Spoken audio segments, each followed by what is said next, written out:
মধ্যপ্রাচ্যের যুদ্ধের প্রভাব ধীরে ধীরে পড়তে শুরু করেছে ভারতের বাজারেও। ইতিমধ্যেই বেশ কিছু শহরে সিএনজি ও পিএনজির দাম বেড়েছে। আন্তর্জাতিক বাজারে অপরিশোধিত তেলের দাম ঊর্ধ্বমুখী। যদিও এখন পর্যন্ত ভারতে পেট্রোল ডিজেলের দাম বাড়েনি, কারণ দেশের হাতে আপাতত পর্যাপ্ত তেল মজুত রয়েছে। তবে ভবিষ্যতে তেল আমদানি ও সরবরাহ নিয়ে নানান জল্পনা কল্পনা শুরু হয়েছে। তাই প্রশ্ন উঠছে, মধ্যপ্রাচ্যের সংঘাত কি ভারতের জ্বালানি নিরাপত্তার উপর দীর্ঘমেয়াদী চাপ সৃষ্টি করবে? আন্তর্জাতিক বাজারে তেলের দাম আরো বাড়লে কি ভারতের সাধারণ মানুষের উপর তার সরাসরি প্রভাব পড়বে? সিএনজি ও পিএনজির দাম বৃদ্ধির পর কি এবার পেট্রোল ডিজেলের দামও বাড়তে পারে? বর্তমান পরিস্থিতি শুধু সামরিক সংঘাতের মধ্যেই সীমাবদ্ধ নয়, বরং বিশ্ব রাজনীতিতে নতুন ধরনের সংঘাত শুরু হয়েছে। সাইবার যুদ্ধ, বাণিজ্যিক প্রতিযোগিতা ও অর্থনৈতিক নিষেধাজ্ঞার মাধ্যমে শক্তির লড়াই। তাহলে কি আমরা ধীরে ধীরে এক নতুন বৈশ্বিক সংঘাতের দিকে এগোচ্ছি, যাকে অনেকেই তৃতীয় বিশ্বযুদ্ধের নতুন রূপ বলে আখ্যায়িত করছেন? প্রাকৃতিক সম্পদ, বিশেষ করে তেল ও গ্যাস নিয়ে যে বৈশ্বিক প্রতিযোগিতা চলছে, তার প্রভাব কি ভারতের অর্থনীতিতেও পড়তে পারে? যদি মধ্যপ্রাচ্যে উত্তেজনা আরো বাড়ে, তবে ভারতের জ্বালানি আমদানি নীতি কি বদলাতে বাধ্য হবে? তবে সবচেয়ে গুরুত্বপূর্ণ প্রশ্ন এই মুহূর্তের, এই দ্রুত বদলে যাওয়া ভূ রাজনৈতিক পরিস্থিতিতে ভারতের বাজার, মুদ্রাস্ফীতি এবং সাধারণ মানুষের দৈনন্দিন জীবনের ভবিষ্যৎ ঠিক কতটা প্রভাবিত হতে পারে? নমস্কার, আমি দীপেন, আর আপনারা দেখছেন নিউজ অফ ভ্যানগার্ড। ভারতের এই মুহূর্তে ভারতের ওপর এই আমেরিকা এবং ইরানের যে যুদ্ধ, তার প্রভাব কতটা পড়ছে সে বিষয় নিয়ে একটি গুরুত্বপূর্ণ আলোচনায় আজ আমার সাথে রয়েছেন বিশিষ্ট শিক্ষাবিদ ডক্টর সঞ্জয় রায় এবং আরো একজন বিশিষ্ট শিক্ষাবিদ তথা লেখক ননীগোপাল দেবনাথ। আপনাদের দুজনকে স্বাগত আজকের অনুষ্ঠানে। সঞ্জয় স্যার, এই যে আমেরিকা ও ইরানের যুদ্ধের কারণে ভারতের অর্থনীতিতে কি প্রভাব পড়তে চলেছে বলে মনে করেন? বর্তমানে কি পড়ছে এবং ভবিষ্যতেও কি রূপ দেখছেন এই মুহূর্তে? নমস্কার। এই মূলত মধ্যপ্রাচ্যের যে যুদ্ধ, এই যুদ্ধের প্রভাব তো ধরুন সব দেশেই আসছে, কম বেশ সব, সেটা প্রত্যক্ষ বা পরোক্ষ। এখন আমরা যেহেতু এই যুদ্ধের পার্টি সরাসরি নই, তাই আমাদের প্রত্যক্ষ প্রভাবটা হয়তো একটু কম, কিন্তু পরোক্ষভাবে আমাদের প্রভাব এই যুদ্ধের কিছু কিছু বিভিন্ন সেক্টরে আমরা আস্তে আস্তে এগুলো দেখতে পাচ্ছি। আপনি হয়তো কিছুক্ষণ আগে বলেছেন যে এলএনজি এবং পিএনজির দাম বেড়েছে, এবং ভারতবর্ষের কয়েকটা মেট্রোপলিটন সিটিতে মোটামুটি যে এলপিজি যেটা ক্রাইসিস আমরা লক্ষ্য করছি, যে হোটেলগুলো আছে বা রেস্তোরাঁগুলোতে আছে, এগুলোতে অলরেডি মানে সাপ্লাই ওরা বলছে যে সীমিত হয়ে আসছে, আর কয়েকদিন চলতে পারবে হয়তো। যদি এডিকুয়েট সাপ্লাই না থাকে তাহলে হয়তো ওদের হয়তো রেস্টুরেন্ট ব্যবসা যেগুলো আছে এগুলো হয়তো হ্যাম্পার্ড হবে। এবং সরকার অলরেডি যেমন এই লক্ষ্য করে দেখবেন যে অ্যাসমা ঘোষণা করেছে। তারপর আপনি লক্ষ্য করে দেখবেন সরকার যেমন বলছে যে বেসিক্যালি যে মানে দ্যাট ইজ প্রাইভেট কনজাম্পশন, মানে ডোমেস্টিক সেক্টরে প্রেফারেন্স দেওয়া হবে, কমার্শিয়াল সেক্টরে একটু পরে দেওয়া হবে। তো এখন এটা তো গেল এলএনজি বা পিএনজি বা এলপিজির একটা ব্যাপার, ইম্প্যাক্ট। আর তাছাড়াও যদি আরো অন্যান্য ইন্ডাস্ট্রিজ গুলো আছে যেগুলো পেট্রোকেমিক্যালস এর সঙ্গে সরাসরি জড়িত, ঠিক আছে, এই সমস্ত ইন্ডাস্ট্রি যেমন টেক্সটাইলস আছে, তারপর ডাইপার আছে, আরো এরকম অনেক কেমিক্যাল ইঞ্জিনিয়ারিং আছে, এরা কিন্তু ডিরেক্টলি ওর ইনডিরেক্টলি এই আপনার এই তেলের যেটা সাপ্লাই, যেটা নাকি হরমুজ প্রণালীতে ইরান যে যুদ্ধটা চলছে, এটা কিন্তু অলরেডি তখন অনেকেই বলছিল যে হরমুজ প্রণালীতে হয়তো ইরান এটা বন্ধ করে দেওয়ার চেষ্টা করবে, এবং বন্ধ এখন আপাতত বন্ধ করে রেখেছে। বা মাঝে মাঝে শোনা যাচ্ছে আবার যে আমেরিকা বা ইসরায়েলের যে কয়েকটা ছাড়া কিছু কিছু দেশের যারা নাকি that is those who are the neutral ছিল, ওদের জাহাজগুলো হয়তো ছাড়বে। আবার তো ভারতবর্ষের অলরেডি প্রায় 700-র মতো জাহাজ ওই এই হরমুজ প্রণালীতে আটকে আছে। এখন আমাদের যেটা দুটো জিনিস, একটা হলো বেসিক্যালি হরমুজ প্রণালী দিয়ে 20% সাপ্লাইজ আসে, তার মধ্যে ভারত, চীন বা অন্য যে দেশগুলো আছে দক্ষিণ এশিয়া, ওদের সাপ্লাই আমাদের অনেকটাই এইখান দিয়ে আসে। কিন্তু এখন ব্যাপার হলো যে আমাদের যেটা তেল থেকেও যেটা নাকি সবচেয়ে বেশি গুরুত্বপূর্ণ সেটা হলো যে কাতার বেসিক্যালি সাপ্লাইজ ইন্ডিয়া এই হরমুজ প্রণালীর মাধ্যমে দিয়ে একটা প্রচুর পরিমাণে গ্যাস আমরা আমদানি করি এই হরমুজ দিয়ে প্রণালী দিয়ে। এখন আমাদের বেসিক্যালি যদি বা অয়েল পলিসিটা লক্ষ্য করে দেখেন, our oil policy is very diversified. আগে যেরকম নাকি মধ্যপ্রাচ্যের উপর নির্ভরশীল ছিলাম আমরা, মধ্যপ্রাচ্যের বিশেষ করে কয়েকটা দেশ ইরাক, সৌদি আরব, সংযুক্ত আমির শাহী, তারপরে ওদের উপর আমরা নির্ভরশীল ছিলাম। এখন বেসিক্যালি আপনার এই ইউক্রেন যুদ্ধের পর থেকে basically we have started purchasing from Russia, from Brazil, অন্যান্য দেশ যেগুলো আছে, ভেনেজুয়েলা থেকেও আমরা বা আনার চেষ্টা করছি। এখন ইদানিং যেমন আমরা ইউএস থেকেও যেমন আনার কথা আমরা যেমন ভাবছি, ইউএস থেকে অলরেডি তেল আনি, হয়তো পরিমাণটা একটু কম ছিল। সো আওয়ার বেসিক্যালি হরমুজ প্রণালী দিয়ে হয়তো আমাদের যে রিকোয়ারমেন্টের যতটা অয়েল দরকার ততটা আসে না, কিন্তু আমাদের যেটা পিএনজি এবং যেটা নাকি আমাদের যে গ্যাসটা যেটা আসে তার একটা ম্যাক্সিমাম যেটাই আসে সেটা হলো মোটামুটি ভাবে ধরুন না আপনার এই ওমান, কাতার আর ওমান যদি এখানে আসে বা সংযুক্ত আমির শাহী, এই তিনটা দেশ থেকে আমরা মোটামুটি ভাবে গ্যাসের একটা বিশাল অংশ আমরা আনি। এখন যদি গ্যাসটা যেহেতু হরমুজ প্রণালীতে যেহেতু একটু আপনার এখন একটা বিধিনিষেধ রয়েছে বা একটু গন্ডগোল চলছে, তাই ন্যাচারালি গ্যাসটার জন্য একটু এফেক্টেড হওয়ার একটু চান্স রয়ে গেছে এবং অলরেডি তার ইম্প্যাক্টটা আমরা লক্ষ্য করছি যে বড় বড় সিটিগুলোতে হচ্ছে এবং বিভিন্ন রাজ্য হয়তো এটা হয়তো একটা মেবি এ কল, ঠিক আছে, বা এটা আর্টিফিশিয়ালও হতে পারে, এটা যারা নাকি হোর্ডার যারা আছে বা কালোবাজারি আছে বা তাদের হয়তো এটা একটা ডিজাইনও হতে পারে, এটাকে একটু মানে রং চড়িয়ে বলা যে ঠিক আছে হচ্ছে। কিন্তু বাট সাম হোটেলস ইন কালকে টিভিতে যেটা দেখছিলাম যে ব্যাঙ্গালুরুতে বা এই তামিলনাড়ুতে, দ্যাট ইজ মাদ্রাজে, দে ওয়ার টেলিং যে হোটেলার্স যারা আছে, পশ্চিমবঙ্গ কিছুটা দেখলাম যে যারা নাকি আছে তারা বলছে যে দেয়ার সাপ্লাই ইজ ফাস্ট ডিটিউরেটিং। যদি এলএনজি যদি এলপিজি যদি কুইকলি যদি সাপ্লাই না আসে তাহলে হয়তো এম্পার হতে পারে। ঠিক, এবং এই কুইক সাপ্লাই ঠিক রাখার জন্যই কিন্তু এজমা জারি করা হয়েছে। হ্যাঁ, মোটামুটি ভাবে যাতে এটা নাকি মানে এসেনশিয়াল সাপ্লাইজ এন্ড মেইনটেনেন্সটা যাতে ঠিকভাবে থাকে আর কি। ওকে, আমি আসছি স্যার, আরো বিস্তারিত আলোচনায় আসবো। আমার সঙ্গে নুনি স্যার আছেন এই মুহূর্তে। স্যার, এই যে আন্তর্জাতিক বাজারে তেলের দাম বাড়তে থাকলে ভারতের জ্বালানি নিরাপত্তা কতটা মানে চাপে পড়তে পারে বলে আপনি মনে করেন? আর এই যে বলা হচ্ছে যে প্রায় ৭৪ দিনের তেল মজুদ রয়েছে, বা ধরুন ক্রুড অয়েল 25 দিনের রয়েছে, রিফাইন্ড অয়েল 25 দিনের রয়েছে, এভাবে তেলের রয়েছে, কিন্তু আমরা গ্যাসের দাম অলরেডি আমরা দেখলাম বেড়ে গেছে। আর ত্রিপুরার মতো রাজ্য নিজস্ব প্রাকৃতিক গ্যাসের উপর অনেকটাই নির্ভরশীল, তারপরেও ত্রিপুরার মতো জায়গাতে আমরা দেখলাম যে আগরতলাতে সিএনজির দাম ৮০.৫৩ টাকা থেকে শুরু বাড়িয়ে এটাকে মানে ৮২ টাকা করা হয়েছে, মানে ১.৪৭ টাকা বেড়েছে। এখন প্রশ্ন হচ্ছে যে এইভাবে চলতে থাকলে যদি যুদ্ধটা আরো একটু দীর্ঘায়িত হয়, আপনি কিভাবে দেখছেন এটাকে? মানে ভারতের অর্থনীতিতে বা ভারতের মানুষ কিভাবে প্রভাবিত হতে পারে? নমস্কার। যুদ্ধ মানেই অর্থনীতির উপর একটা আক্রমণ আসবে, এটা স্বাভাবিক। আর এখন ইরান ভার্সেস যে আমেরিকার যুদ্ধ বা তার সঙ্গে ইসরায়েল আছে, এই যুদ্ধটা তো অ্যাকচুয়ালি মানে তেল সাম্রাজ্যের উপর আধিপত্য বিস্তারের যুদ্ধ, অন্য কিছু না। এটাকে অনেকে সাম্প্রদায়িক বা অন্যরকম ভাবে চিন্তা ভাবনা বা বলার চেষ্টা করছেন, এটা মোটেই কিছু না। কারণ তাই যদি হতো, ইরানের সঙ্গে তো দেশে সারা বিশ্বে 52টা মুসলিম কান্ট্রি আছে, কটা আছে? নাই তো। তো টোটালি ব্যাপারটাই হলো আমেরিকার যেই তৈল সাম্রাজ্যটা তাদের কন্ট্রোলে রাখার জন্যই সেই বিষয়টা। এখন আমাদের দেশে তার প্রভাব তো অলরেডি পড়েই গেছে। সরকার যাই বলুক যে আমরা আমাদের মজুত আছে, এই মানে কোনো সমস্যা হবে না, তাই যদি হয় তাহলে আবার গ্যাসের দামটা হঠাৎ এতটা বাড়ানোর দরকারটা কি ছিল? তাইলে বোঝা গেল প্রভাব আছে। এবং আমরা দেখতে পাচ্ছি এই যে তেলকে কেন্দ্র করে আপনি বাজারে যান, জিনিসপত্রের দাম কিন্তু বাড়তে শুরু করেছে অলরেডি। আমি কালো মহারাজগঞ্জ বাজারে গেলাম, গিয়ে আমি টের পেয়েছি যে জিনিসের দাম বাড়তে শুরু করেছে। সরকারিভাবে না হলেও বেসরকারি স্তরে যারা আছে একটা অংশ, এরা এই সুযোগটা গ্রহণ করে। আমি অনেককে বলেছি যে এটা তো এই সমস্ত জিনিসের দাম তো এখন বাড়ার কথা না, তো এগুলো বাড়ছে কেন? এগুলো নিশ্চয়ই এখানে যারা ব্যবসায়ী বা হোলসেল ব্যবসা করে তারা একটা কৃত্রিম সংকটের চেষ্টা করছে যুদ্ধের জুজু দেখিয়ে।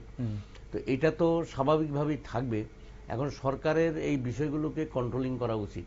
আর তেলের সঙ্গে সবকিছুরই দামটা বৃদ্ধি পায়, কারণ পরিবহনটা পুরো চলে পেট্রোল ডিজেলের উপর। এখন আমরা ইদানিংকালে আবার দেখছি ভারত কিছু মানে বাংলাদেশের সঙ্গে নাকি তারা কিছু ডিজেল এখানে রপ্তানির জন্য বাংলাদেশ চেয়েছে, ভারতবর্ষ সেখানে করতে পারে, সেটা হয়তো করবে।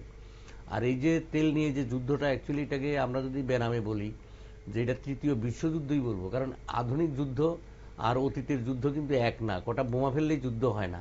এই যে ভারতবর্ষের এখানে আমি জানি না আমাদের গভর্নমেন্টের ফরেন পলিসি কি বা সরকার কতটা মানে স্বাধীনভাবে মানে এই বিদেশ নীতি বা এই সমস্ত নীতি নিতে সরকার সক্ষম হচ্ছে।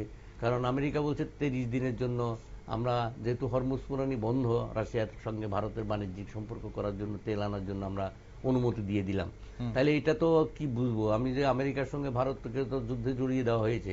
কারণ এর আগেও আমেরিকা বলছিল যে পাকিস্তানের সঙ্গে যে আমাদের অপারেশন সিন্দুর, তখন বলছিল আমার উদ্যোগে মার্কিন মানে প্রেসিডেন্ট ডোনাল্ড ট্রাম্প যে আমি যুদ্ধ থামিয়ে দিয়েছি। তো এটাই যদি হয়ে থাকে তাহলে এটাও তো আমাদের একটা বিশেষ মানে ভাবার বিষয় যে আদৌ কি ব্যাপারটা কি, আসলে কি আমেরিকাই সবকিছু বিশ্ব কন্ট্রোল করার যে তার যে অদম্য প্রচেষ্টা। এখন আমেরিকাতে মানে প্রেসিডেন্ট যেই হোক, ট্রাম্প হোক বা বাইডেন হোক বা যেই কোনো হোক, রাম সামদুদু যাই যে খুশি হোক, আমেরিকার একটা ফরেন পলিসি আছে, আমাদের ভারতবর্ষের একটা ফরেন পলিসি আছে। তাইলে দেখা যায় এই যুদ্ধকে কেন্দ্র করে ইউরোপের বিভিন্ন দেশগুলো প্রায় জড়িয়ে পড়েছে। ফ্রান্স ইতিমধ্যেই, বা ফ্রান্স, কানাডা, এই যে স্পেন, এই সমস্ত দেশগুলো অলরেডি আমেরিকার যে যুদ্ধনীতি, সেই যুদ্ধনীতির সঙ্গে তারা সহমত পোষণ করছে না। ইভেন এরা আবার এখন আবার আমেরিকা আবার ওদেরকে হুমকি দিচ্ছে। তাহলে মধ্যপ্রাচ্যের যে তেল সাম্রাজ্যের যে যুদ্ধটা, সেটা আমি তো বলবো সারা পৃথিবীতে এখন ছড়িয়ে গেছে। তো তার প্রভাব যে ভারতবর্ষে পড়বে, আমরা যে ডাইরেক্টলি অর ইনডাইরেক্টলি আমরা যে জড়িয়ে গেছি, এতে কোনো সন্দেহ নেই। দ্বিতীয়ত হলো এই যুদ্ধটা অ্যাকচুয়ালি তেল সাম্রাজ্যের যুদ্ধটা, যুদ্ধ মানে হইল সাম্রাজ্যবাদের লাভজনক ব্যবসা, ওদের লাভজনক ব্যবসা, কারণ ওরা অস্ত্র বেচবে, আমেরিকার আর কোনো কিচ্ছু না। আমরা ভারতবর্ষ কিন্তু আমরা অস্ত্র ব্যবসা করি না, আমেরিকা অস্ত্র ব্যবসা করে। এই মধ্যপ্রাচ্যের যে দেশগুলো তার থেকে অস্ত্র কেনে, যুদ্ধ লাগিয়ে দিয়ে, ওরা কতটুকু বুঝে আমি জানি না, যে ইসলামিক কান্ট্রিগুলি আছে তারা, এরা কতটুকু বুঝে বা আমি জানি না, যুদ্ধ লাগিয়ে দিয়ে তাদের কাছে অস্ত্র বেচার বিক্রি করার যেই একটা মানে প্রতিযোগিতা শুরু হয়েছে, আমেরিকা যে বিক্রি করে। ইভেন আমরা আধুনিক মানে এই সম্প্রতিকালে আমরা দেখেছি আমাদের পার্শ্ববর্তী বাংলাদেশ, যেটা আমাদের জন্য একটা নিরাপত্তার জন্য বা অন্য ব্যাপারের জন্য একটা বিস্ফোরা হয়ে দাঁড়িয়েছে, এরাও নাকি এই যে 12 তারিখের যে নির্বাচনের 3 দিন আগে ইউনিস যে ছিলেন, উনি নাকি একটা চুক্তি করে গেছেন আমেরিকার, যে দেশের খাদ্য নেই, যে দেশের মানুষ চলতে পারছে না, সেই দেশের মানুষ এখন অস্ত্র কিনছে ভারতবর্ষের সঙ্গে প্রতিযোগিতা করার জন্য। আপনার কি জানেন এয়ার ডিফেন্স সিস্টেমটা কি ওরা শক্তিশালী করবে। তো বাংলাদেশের এখন যেই শক্তি আছে তাকে 1000 গুণ যদি 1000 টাইমস যদি বৃদ্ধি করে, তারপরেও তো তারা ভারতবর্ষের প্রতিযোগিতায় আসতে পারবে না। অথচ এই দেশটাকেও এই প্রতিযোগিতার মধ্যে নামিয়ে দিয়েছে। কেন? আমেরিকা যুদ্ধ অস্ত্র ব্যবসা করবে, আর চীনও ফাঁকতালে বসে আছে। তো এটা যে একটা সামগ্রিক, আমি মনে করি আর কি, তৃতীয় বিশ্বযুদ্ধের একটা রূপ যে নিচ্ছে বা অলরেডি নিয়ে গেছে, এতে কোনো সন্দেহ নেই। আর ভারতবর্ষ এই ভূ রাজনীতিতে এর বাইরে থাকতে পারে না। আমাদের প্রভাব আমাদের ভোগ করতে হবে, শিক্ষা থেকে শুরু করে বাণিজ্য, সমস্ত কিছুতেই, মানে সামরিক দিক থেকে সবকিছুতেই আমাদের একটা। এখন হচ্ছে আমরা এই মুহূর্তে মানে সম্প্রতি যেই আমরা দেখছি, যেসব ঘটনাগুলো দেখছি, এবং এই যুদ্ধের জন্য বর্তমানে আমরা কিভাবে প্রভাবিত হচ্ছি, শুধু তেল নয় সঞ্জয় স্যার, আমরা আর কিভাবে আমাদের রপ্তানি, বিশেষ করে চাবাহার বন্দর নিয়ে আপনি আগেও আমাদের টকশোতে আলোচনা করেছিলেন, এটা গুরুত্বপূর্ণ একটা স্ট্র্যাটেজিক একটা পোর্ট ছিল ভারতবর্ষের জন্য, পাকিস্তানকে অ্যাভয়েড করে ইরানের ওপর দিয়ে আফগানিস্তান, কাবুল অব্দি। এখন এই যে রাস্তাটা, এখন এই চাবাহার বন্দরও মানে এই মুহূর্তে মানে যুদ্ধের জন্য বন্ধের পথে, এটা কত বড় মানে ভারতের অর্থনীতিতে কত বড় একটা প্রভাব ফেলবে এই চাবাহার বন্দরটা বিশেষ করে? দেখুন এখন যা পরিস্থিতি, এখন ভারত সরকার হয়তো নিশ্চয়ই চাবাহার নিয়ে মানে সেভাবে ভাবছি বলে, ইট ইজ পরবর্তী সময় হয়তো ডিপ্লোমেসিতে দেখা যাবে কি হয়। এখন যেহেতু এখন আলটিমেটলি উত্তর দক্ষিণ যে করিডোরটা, এটাও তো বন্ধ হয়ে রইল। এখন যেটা সবচেয়ে বড় ব্যাপার, সেটা ভারতবর্ষের আসলে এখন যুদ্ধটা এমন পর্যায়ে গিয়েছে, এখন how many days it continuous তার উপর নির্ভর করছে। কারণ এমন কোন সেক্টর নেই, দেখুন কৃষিও এফেক্টেড হবে, কারণ কি কৃষি আপনি যে ফার্টিলাইজারের তো আপনার পেট্রোকেমিক্যালস এর দরকার হয়, ঠিক আছে? আমি তো বললাম কেমিক্যাল ইঞ্জিনিয়ারিং এ প্লাস পেট্রোকেমিক্যালস এ টেক্সটাইলস থেকে আরম্ভ করে অনেক শিল্প আছে যেগুলো নাকি ডিরেক্টলি অর ইনডিরেক্টলি পার্ট হবে। সেকেন্ড হবে আমরা যেরকম মিডল ইস্টে যে এক্সপোর্ট করতাম বাসমতি চালই বলুন বা চাই আর অনেক জিনিস আমরা এক্সপোর্ট করতাম, so this will always be in that, ঠিক আছে? তো আলটিমেটলি তো মানে তার ইম্প্যাক্টটা আসতে শুরু করছে ডাইরেক্টলি। সেকেন্ড যেটা হলো হ্যাঁ তেলের যে ব্যাপারটা, আপনি ৭৪ দিনের স্টক আছে, কিন্তু তাছাড়াও আমরা একটা বিশাল পরিমাণ তেল হয়তো রাশিয়া থেকে কিনি। হয়তো রাশিয়া হয়তো বলেছে, এরকমও বলেছে যে বেসিক্যালি মধ্যপ্রাচ্য থেকে যে তেলটা কিনি আমরা, যত পরিমাণ তেল কিনি তার একটা বৃহত্তর অংশ আরো দরকার হলে আমরা রাশিয়া থেকে আনবো। এবং আমাদের যিনি পররাষ্ট্রমন্ত্রী আছেন তিনি তো বলেছেন basically India will procure oil as per the interest of the country.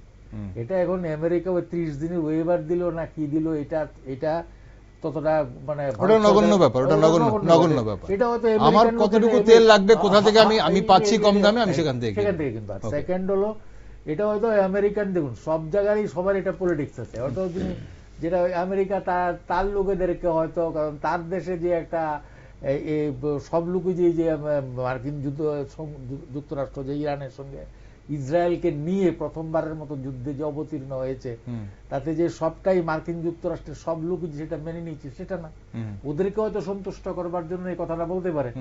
যাই হোক, আমরা অলরেডি গভর্নমেন্ট পার্লামেন্টে যেহেতু এই কথাটা বলেছে, basically India will procure oil keeping in view বা ইন্টারেস্ট অফ দ্য কান্ট্রি, ঠিক আছে, জনগণের। এবং আরেকটা ব্যাপার হলো যে সেটা, এবং আমাদের যে অয়েল মিনিস্ট্রি যিনি মানে বক্তব্য রাখছিলেন মুখপাত্র, উনি একটা কথা বলেছেন বেসিক্যালি, আমরা যখন নাকি রাশিয়া থেকে যখন নাকি তেল কিনছিলাম তখন কিন্তু আমরা ডিসকাউন্টেড প্রাইসের তেল কিনছিলাম, তখন তেল কোম্পানিগুলো কিন্তু প্রচুর টাকা লাভও করেছে। এখন যে তেলের দাম যেটা নাকি শুট হয়েছে, বেড়ে হয়তো $110 হয়েছে, $115 হয়েছে বলা হচ্ছে, কান্ট্রিগুলো রিজার্ভ থেকে বলে যখন বলেছে সাপ্লাই রিলিজ করে দেবে, তখন অলরেডি আমেরিকা ডোনাল্ড ট্রাম্প আবার যুদ্ধ বেশি দিন চলবে না বলাতে আজকে আবার কমে গেছে, দাম কমে গেছে। যাই হোক না, তবুও এবং রাশিয়া থেকে আমরা যাকে ডিসকাউন্টেড প্রাইসে কিনতে এবং ডিসকাউন্টেড প্রাইসে আমরা তেল কিনি না, এটাও তো বলা হচ্ছে যে রাশিয়ার যে স্ট্র্যান্ডেড যে মানে ইয়েগুলো রয়েছে, মানে জাহাজগুলো রয়েছে সেখানে জাহাজগুলো এখন ভারত কিনবে। তো এখন যেটা বলছিলাম, কিন্তু আমরা রাশিয়া থেকে আগে যে ডিসকাউন্টেড তেল কিনতাম, ডিসকাউন্টে কিনছি না, কারণ আমরা প্রিমিয়ামে তেল কিনছি, মানে বাড়তি টাকা দিয়ে তেল কিনছি। কিন্তু যাই হোক, আপাতত যদি যুদ্ধ জরুন না, যদি 3 মাস 2 মাস বা 2.5 মাস বা 3 মাসও যদি চলে, আমার যেটা ব্যক্তিগত ধারণা আর কি, অয়েল সংকটের ক্ষেত্রে তেল, পেট্রোল এবং ডিজেলের সংকট হবে না, এটা আমার ব্যক্তিগত মানে চিন্তা ভাবনা। মানে গ্যাসের দাম বেড়ে গেল, গ্যাসের সংকট হবে, গ্যাসের সংকটটা ফর দ্য টাইমিং হয়তো দামটা একটু বাড়তেও পারে কিনা, কারণ কি অলরেডি গভর্নমেন্ট, তাছাড়াও আমরা আরেকটা ব্যাপার বলে রাখা ভালো যে গভর্নমেন্ট গ্যাসের সিলিন্ডার বুকিং এর সময়টা 21 দিন থেকে 25 দিন করেছে, কিন্তু এছাড়াও যাতে সংকটটা যাতে কমানো যায়, অলরেডি অপশনস আর অলরেডি ক্যাবিনেট সেক্রেটারি লেভেলে এবং এগুলো আলাপ হয়েছে বিভিন্ন, হয়তো আদার যে কান্ট্রি আলজেরিয়াই হোক বা Trinidad and Tobago plus Canada বা অন্যান্য যে নাইজেরিয়া ইত্যাদি দেশ থেকে হয়তো ইন্ডিয়া হয়তো basically trying to procure this, এই যে ক্রাইসিসটা যেটা আছে গ্যাসেরটা, এটাকে তো মিট আপ করবার জন্য হয়তো চেষ্টা হয়তো অলরেডি করবে, কারণ কি এটা তো যেহেতু, আর এছাড়াও ধরুন না যদি হরমুজ প্রণালীর যে বেসিক্যালি যে এখন যে স্টাক হয়ে আছে, এটা যে সবসময় থাকবে এরকম না, ঠিক আছে, এটাও যদি খুলে যায় এবং পথে যে সমস্ত অলরেডি শুনেছি যে আজকেও 3-4টে জাহাজ, ইন্ডিয়ার জাহাজ চলে এসেছে, এখন দে আর মুভিং টুয়ার্ডস ইন্ডিয়া এবং হরমুজ প্রণালী থেকে বেরিয়ে গেছে, তো ইন্ডিয়ার প্রায় 36টা অন পিচ ওইখানেই রয়ে গেছে, ঠিক আছে, এখন তার মধ্যে কয়টাতে আপনার গ্যাস আছে তো সেটা বলা যাচ্ছে না। এখন আলটিমেটলি হয়তো গভর্নমেন্ট এসমা দিয়েছে সো দ্যাট বেসিক্যালি একটা নিউট্রালাইজ একটা কন্ডিশনে থাকা যায়। আলটিমেটলি ভাববার কোনো কারণ নেই যে বেসিক্যালি তেল সংকট হবে না, ভেবে বসে থাকার কোনো কারণ নেই। Government should remain focused and proactive, যেন কালোবাজারি থেকে শুরু করে অন্যান্যরা এসে হস্তক্ষেপ না করতে পারে বাজারে। আর সেকেন্ড হলো, এটাও ভেবে নেওয়া উচিত সরকারকে এবং বিভিন্ন সেক্টরে গেলে, নট অনলি দ্যাট যে আপনার সাধারণ মানুষের হয়তো ডিরেক্টলি তেল খরচ বাড়বার জন্য অনেক কিছুরই দাম বাড়বে, এটাকে বলি আমরা মাল্টিপ্লায়ার এফেক্ট। বিভিন্ন জায়গায় বিভিন্ন রকম ভাবে এফেক্ট হবে, লজিস্টিক খরচ বেড়ে গেলে জিনিসপত্রের দাম অনেক বাড়বে, কিছু মাল্টিপ্লায়ার, এবং প্রত্যেকটা সেক্টর ইম্প্যাক্টেড হবে। সুতরাং গভর্নমেন্ট উইল ট্রাই যে বেসিক্যালি সো দ্যাট সাধারণ পাবলিকের উপর যতটা মিনিমাম আসে, এবং তেলের দাম হয়তো আগামী 2 মাস, কারণ যে পরিমাণে আমরা যখন রাশিয়া থেকে যখন তেল কিনা হয়েছিল তখন কিন্তু একটা আওয়াজ উঠেছিল যে হোয়াই বেসিক্যালি দ্যাট তেলের দামটা কমানো হচ্ছে না। এখন অয়েল যে সরকারি তেলের কোম্পানিগুলো প্রচুর টাকা যে লাভ করেছে, ওদের যে রিজার্ভ আছে দে ক্যান মিট, এখন যে বেশি দামে কিনছে হয়তো যে রিজার্ভ থেকে হয়তো এটাকে মিটিগেট করবা বা অ্যাবজর্ব করবার চেষ্টা করবে, ঠিক আছে। এবং সুতরাং in the days to come up to মানে যেটা নাকি এটা এখন আলটিমেটলি ডিপেন্ড করছে যুদ্ধটা কতদিন চলবে, যুদ্ধ কতদিন চলবে। আমার রিজার্ভের তেল দিয়ে যদি হয়ে যায় তাহলে হয়তো ভারতবর্ষে সেখানে তেমন একটা প্রভাব পড়বে না, কিন্তু যদি রিজার্ভের ছাড়াও আমাদের যে সোর্সেস গুলো আছে এই সোর্সেস গুলো উইল রিমেইন আনইন্টারাপ্টেড, যদি না লার্জার স্কেলে জোরেন না, যদি যুদ্ধটা যদি রূপটা এবং আকারটা এবং প্রকৃতিটা ভিন্ন না হয়ে যায়। কারণ যদি আবার যদি দেখা যায় যে সমস্ত এলাকা দিয়ে যে রাশিয়ার যে তেলগুলো আসছে ট্যাঙ্কারগুলো সেগুলো যদি ডিস্টার্ব হয়ে যায় তাহলে সেগুলো ডিস্টার্ব করে। ওকে, আমরা এখানে ননি স্যার এই যে আমাদের দেখলাম ডলার থেকে টাকার যে মূল্যটা, এটা 4 মার্চ 92.01 ছিল $1 টাকা হিসেবে, মানে রুপি হিসেবে, ভারতের রুপি হিসেবে। 9 তারিখ সবচেয়ে মানে গতকালকে সবচেয়ে হাইয়েস্ট এটা ফল করেছিল 92.33%, মানে $1 92 টাকা 33 পয়সা। এখন আর আজকে আবার সেটা একটু মানে কমে গিয়ে 91.87 হয়েছে। এটাকে আপনারা কিভাবে দেখছেন? মানে ভারতবর্ষের এই যে টাকার পড়ার ক্ষেত্রে এটা কি কোনো কিছু ইঙ্গিত দিচ্ছে যে আগামী দিনে অর্থনীতিতে আমাদের কোন রকমের পরিস্থিতি ডামাডোল হতে পারে?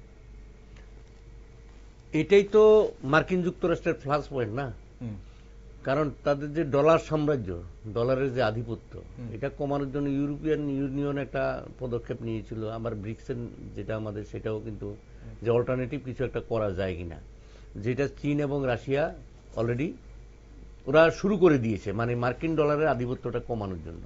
এখন আমরা এই মার্কিন ডলারের আধিপত্য যতটা কমাতে পারি তত আমাদের টাকার মানটা তত ভালো থাকবে, এবং আমাদের টাকার মান যত ভালো থাকবে মার্কিন ডলারের তুলনায় তত আমাদের অর্থনীতি ততটা শক্তিশালী হবে, আমরা ততটা এগিয়ে যেতে পারবো, মার্কিন নির্ভরতাটা কমাতে পারবো। যেমন এই গোল্ডের দামটা অস্বাভাবিক বেড়ে গেছে, এটাও আপনাকে একটু ইন্টারাপ্ট করবো স্যার, ব্যাপারটা আপনি একটু খেয়াল করার জন্য, যে আমরা এই যে মার্কিনের টাকার যে ফল করাটা, এটা কিসের উপর ডিপেন্ড করে, এটা যদি আমাদের একটু অল্প একটু যদি বুঝিয়ে বলে।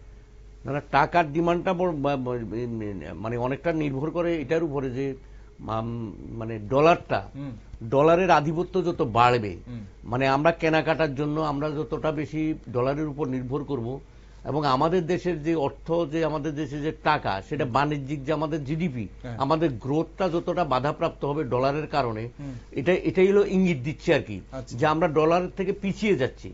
টাকার দামটা আমাদের কমা মানে হলো আমরা ডলারের দাপটের থেকে আমরা আস্তে আস্তে পিছিয়ে যাচ্ছি, এবং পিছুবার কারণেই আমাদের কি হচ্ছে, টাকার মানটা কমছে। এখন ডলারের আধিপত্যের বিরুদ্ধে আমরা যতটা লড়াই করতে পারবো, যেমন করোনা পরিস্থিতিতেও কিন্তু ভারতের অর্থনীতি, ইউরোপীয় অর্থনীতি বা আমেরিকান অর্থনীতি যেভাবে ধাক্কা খেয়েছিল, আমাদের ভারতের অর্থনীতি কিন্তু ততটা ধাক্কা খায়নি, এটা কিন্তু বাস্তব। আমরা এতটা টেনশন ফিল করিনি, কারণ এখন দেখা যাচ্ছে কি যে যেটা হচ্ছে এটা এই যুদ্ধকালীন পরিস্থিতির কারণেই আমার মনে হয় এই উঠানামাটা করছে, হয়তো আরেকটু হতেও পারে, যেহেতু মার্কিনের যে ব্যাপারটা হচ্ছে। এখন ব্যাপারটা হলো যুদ্ধ কতদিন টেকে। মার্কিন যুক্তরাষ্ট্র যেটা ভেবেছিল খোমেনিকে হত্যা করলেই যুদ্ধ শেষ হয়ে যাবে, রেজিম চেঞ্জ হয়ে যাবে, হ্যাঁ রেজিমটা চেঞ্জ হয়ে যাবে, যেহেতু সেখানে তাদের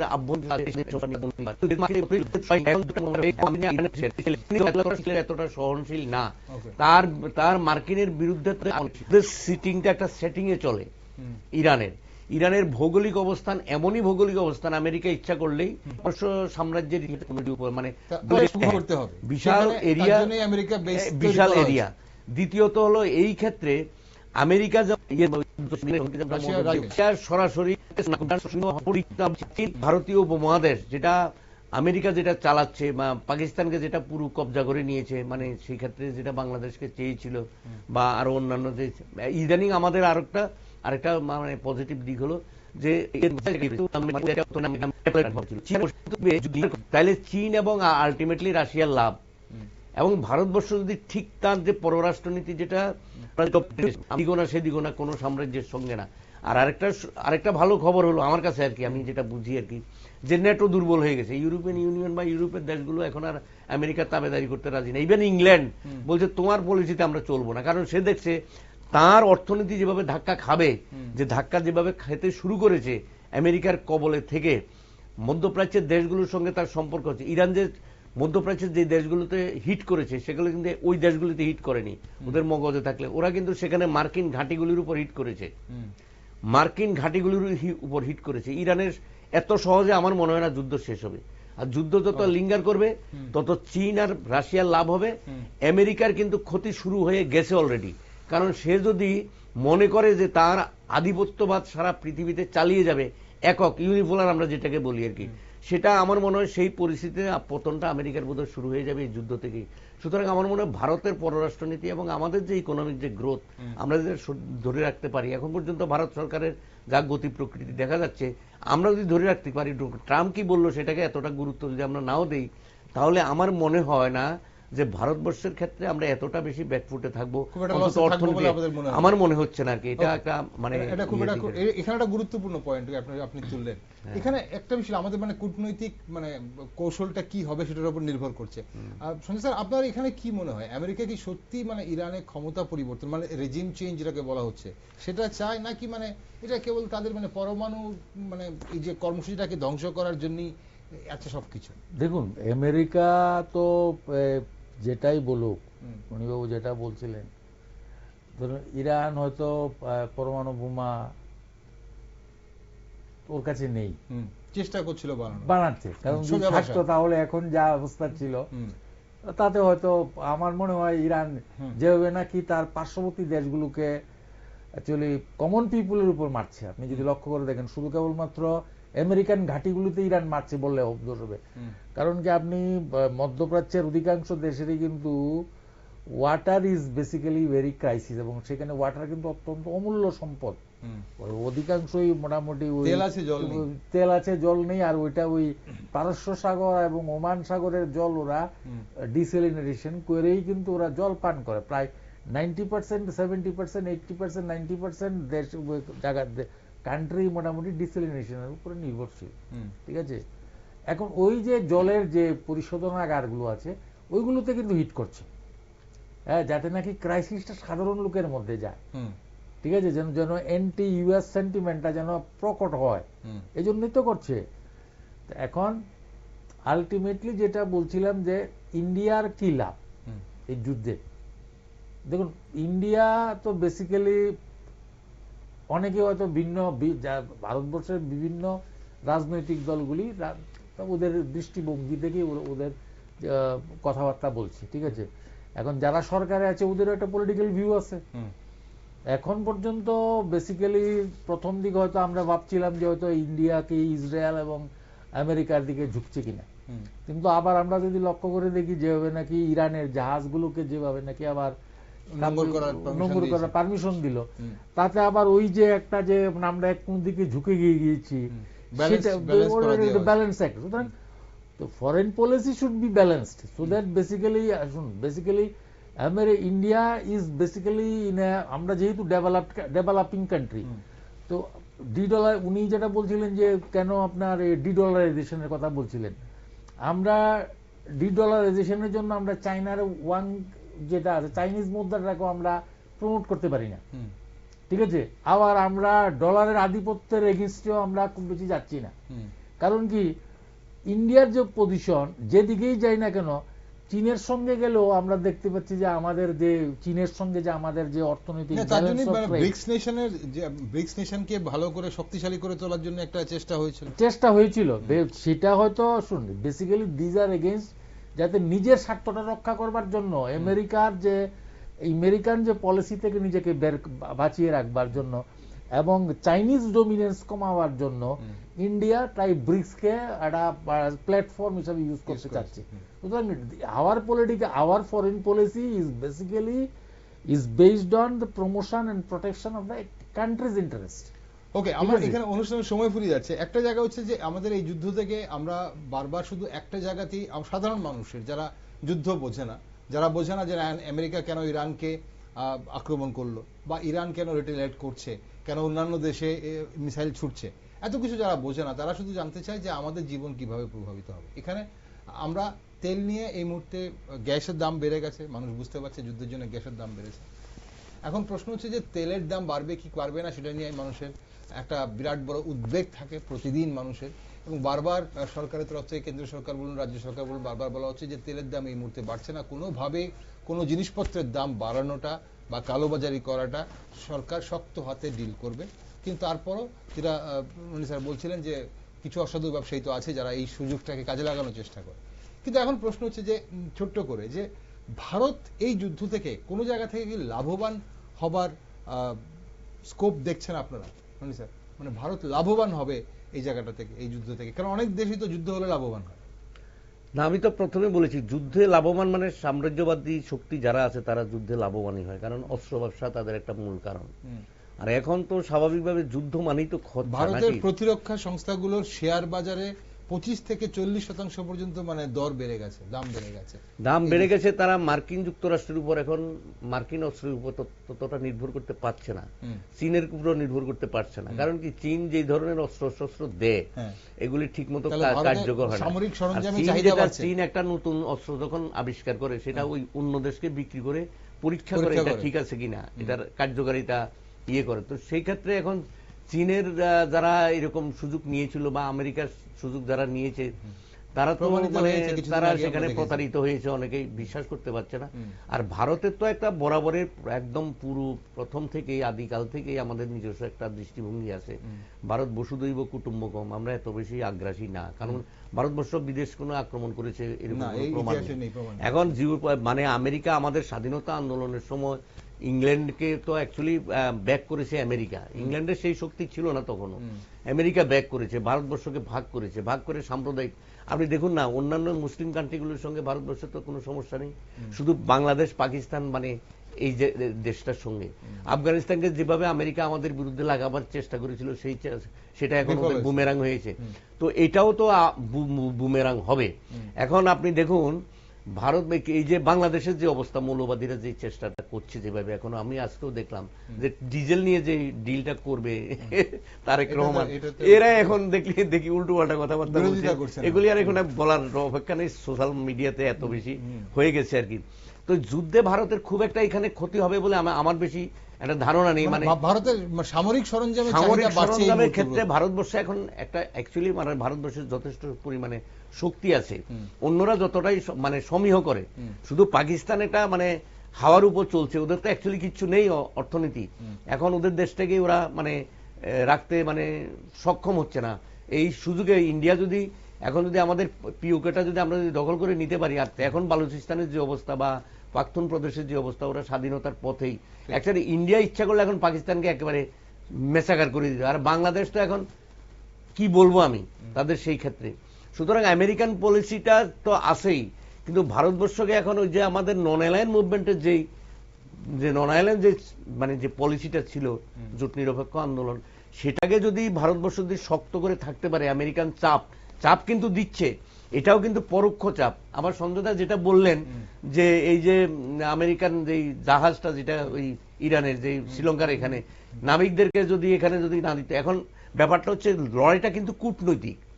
এখন আমি বললাম তো মার্কিন যুক্তরাষ্ট্র কটা বোম ফেললো, পরমাণু শক্তি শুধু মার্কিনের দিল এই পাওয়ারটা, যে শুধু ওরাই পরমাণু গবেষণা করবে আর অন্য দেশ করতে পারবে না। এখন ভারতবর্ষ কিন্তু একটা পাল্টা অলরেডি দিয়ে দিয়েছে, ইরানের যে নাবিক, কতজন নাগরিককে যে ভারতবর্ষ এখানে স্থান দিয়েছে, রক্ষা করতে দিয়েছে, কারণ ইরানের ডাইরেক্ট শত্রু। এটা কূটনৈতিক লড়াইটা হলো, আমি শুধুমাত্র তোমাকে এই করব সেই করব বিগ টক না করে, যদি এই 30 দিন 40 দিন কিচ্ছু না, পার্লামেন্টে যেটা সরকার বলেছে, সঞ্জয়দা যেটা বললেন বা আমরা যেটা জানি, মানে ভারতবর্ষের মানুষই জানে, এসুরেন্স করেছে। এখন ভারতবর্ষের ব্যাপারটা হলো গভর্নমেন্ট অনেক সময় দেখা যায় কি চুপচাপ থাকে, কথা কম বলে, কথা কম বলাটাকেই হয়তো মানুষের সাধারণ মানুষের মধ্যে একটা ধারণা হয় যে বোধহয় সরকারের কোনো একটা গোপন কিছু একটা চলছে বোধহয় আমেরিকার সাথে। এখন যখন আবার কিছুদিন পরে সরকার যখন মুখ খোলে তখন বলে না না এটা আসলে হয়নি। তো এখন জিওপলিটিক্সটাকে নিয়ন্ত্রণে রাখার জন্য ভারতবর্ষের যেই কূটনৈতিক যে সাফল্য, কূটনৈতিক যে চাল, কূটনৈতিক যুদ্ধে কিন্তু অলরেডি বাংলাদেশে কিন্তু হেরে গেছে। এই যে শেখ হাসিনাকে এখনো স্থান দিয়ে রেখেছে, তো এটা তো কূটনৈতিক সাফল্য না মৌলবাদীদের বিরুদ্ধে। ঠিক ভারত কোন জায়গায় লাভবান, আমি একটু সঞ্জয় স্যার থেকে একটু জানতে চাইবো, মানে কোন জায়গায় স্যার এই এনার্জির ব্যাপারটা, আমরা তেল নিয়ে এত কথা বলছি, ভারত অন্য এনার্জির কথা বলছে, মানে ফসিল এনার্জির বাদ দিয়ে ভারত এখন গ্রিন এনার্জির কথা বলছে, এই জায়গাটাতে ভারত লাভবান হতে পারে? এটা থেকেও আরেকটা ব্যাপার হলো নীরবে আমি আপনাকে এটা বলি যে ডিডলারাইজেশনের ব্যাপারটা যে আমি একটু বলছিলাম তখন, দেখুন এখন এই যে ইরান যুদ্ধে জন্য আক্রমণ করলো, ইরান যে সংযুক্ত আরব শাহীকে অ্যাটাক করলো, দ্যাট ইজ দুবাই, তারপরে আপনার কি জানি কয় শারজা প্লাস আবুধাবি, ঠিক আছে, কাতারে ডোহায় যে আক্রমণ করলো, তার ফলে হলো কি, আপনি যদি আজকে কয়েকদিন যাবত লক্ষ্য করেন, গতকালকে বা পরশু থেকে লক্ষ্য করেন, যে দুবাইতে লক্ষ্য করা যাচ্ছে যে basically gold is sold at discounted price, গোল্ডের দাম যে কমছে, এবং এই যে আপনার কি জানি কয়, সবাই এখন চাচ্ছে কি যে দুবাই একটা জায়গা ছিল যেখানে নাকি সবাই ভাবতে is a safe place, Doha is a safe place, Abu Dhabi is a safe place, এখন বেসিক্যালি ওই যে rich place but not safe place এবং ইনভেস্টমেন্ট করবার জায়গা ছিল, সেখান থেকে কিন্তু সরে গিয়ে এখন দুটো জায়গায় কিন্তু ইনভেস্টমেন্ট বুঝছে আছে কদিন যাবত, ওটা সিঙ্গাপুর আর India. So this is a gain for India, now we are basically shift হচ্ছে এবং আর কিছু কিছু ইনভেস্টমেন্ট যারা চাইনিজ যে ইনভেস্টমেন্ট ছিল চাইনা থেকেও, কিন্তু চাইনায় যদি যুদ্ধ যদি আমেরিকা যদি তেলের কন্ট্রোলটা যদি ইরানকে যদি রেজিম চেঞ্জ হোক বা না হোক, যদি ইরানিয়ান অয়েলের উপর যদি আমেরিকা যদি কন্ট্রোল করতে পারে, then China will also not be a safe place for the investment and the manufacturing sector. So they will also move to India. ঠিক আছে? So these are the basically the invisible gains that we are foreseeing. আমার মনে হয় এগুলি মানে in the days to come. মানে এই যুদ্ধ থেকে ভারত এই জায়গাগুলোতে, এই সেক্টরগুলোতে ভারত লাভবান হতে পারে, এবং তার মধ্যে সেক্টর অনুযায়ী দেখুন basically government of India already তার কি জানি গ্রিন এনার্জি সেক্টরের উপর জোর দিয়েছে, আমাদের বাজেটও জোর দিয়েছে, এবং সঙ্গে যে কি জানি কয় যে ওই যে কতগুলো এই পিএলআই স্কিম যেটাকে বলছিল আর কি, পিএলআই স্কিম যেগুলো দিয়েছে, তো প্রোডাকশন লিঙ্কড ইনসেন্টিভ যে স্কিমটা দিয়েছে, এর জন্য তো বিদেশি কোম্পানিগুলো already they are basically coming to India. সুতরাং এই যুদ্ধের ফলে ভারতকে আরো সেফ ল্যান্ড এবং ইনভেস্টমেন্ট একটা জোন হবে। সবচেয়ে বড় কথা, একটা স্থিতিশীল পরিস্থিতি এই মুহূর্তে ভারতবর্ষে রয়েছে, যেটা অন্য জায়গায় এই মুহূর্তে খুব একটা বেশি নেই, আশপাশে নেই। অনুষ্ঠানের সময় ফুরিয়ে গেছে, অসংখ্য ধন্যবাদ আপনাদের। তবে তেল নিয়ে আমরা যখন উদ্বেগ প্রকাশ করছি, সেই জায়গায় আমাদের কিছু কিছু জায়গাতে on the long run Bharatvarsha এই যুদ্ধ থেকে, যদি যুদ্ধ এই মুহূর্তে খুব বেশি দিন না চলে তাহলে একরকম পরিস্থিতি, আবার যদি খুব বেশি দিন চলে তাহলে হয়তো অন্যরকম পরিস্থিতি হবে। আমরা পরে হয়তো আবারও আলোচনা করতে পারবো যে ভারতবর্ষ শুধু তেলের দাম বা গ্যাসের দাম বাড়ছে কিনা সেদিকে লক্ষ্য না রেখে ভারতবর্ষ কোন কোন জায়গায় লাভ হতে পারে সেদিকে হয়তো আমাদের নজর থাকবে। অসংখ্য ধন্যবাদ সঞ্জয় স্যার আপনাকে, রনি স্যার আপনাকে সঙ্গে থাকার জন্য আছে। দর্শক বন্ধুরা, মধ্যপ্রাচ্যের উত্তেজনা এবং বিশ্ব রাজনীতির দ্রুত পরিবর্তন সরাসরি যুদ্ধক্ষেত্রে সীমাবদ্ধ না থাকলেও তার প্রভাব ধীরে ধীরে বৈশ্বিক অর্থনীতি ও বাজারে পড়তে শুরু করেছে। তেলের দাম বৃদ্ধি, জ্বালানি সরবরাহের অনিশ্চয়তা এবং ভূ রাজনৈতিক প্রতিদ্বন্দ্বিতা ভারতের মতো আমদানি নির্ভর দেশের জন্য নতুন চ্যালেঞ্জ তৈরি করতে পারে। তাই ভবিষ্যতে বিশ্ব রাজনীতির এই অনিশ্চিত পরিস্থিতি ভারতের জন্য সবচেয়ে বড় চ্যালেঞ্জ হবে অর্থনৈতিক স্থিতিশীলতা বজায় রাখা এবং কৌশলগতভাবে সঠিক সিদ্ধান্ত নেওয়া। তবে কূটনৈতিক ভারসাম্য, জ্বালানি উৎস বৈচিত্র্য এবং বিকল্প শক্তির দিকে এগোনোর মাধ্যমে ভারত এই পরিস্থিতিকে সামাল দেওয়ার সক্ষমতা রাখে। সঙ্গে থাকুন, আর অবশ্যই যুদ্ধের পাশাপাশি দেশ দুনিয়া সব খবরের জন্য চোখ রাখুন শুধুমাত্র নিউজ ভ্যানগার্ড।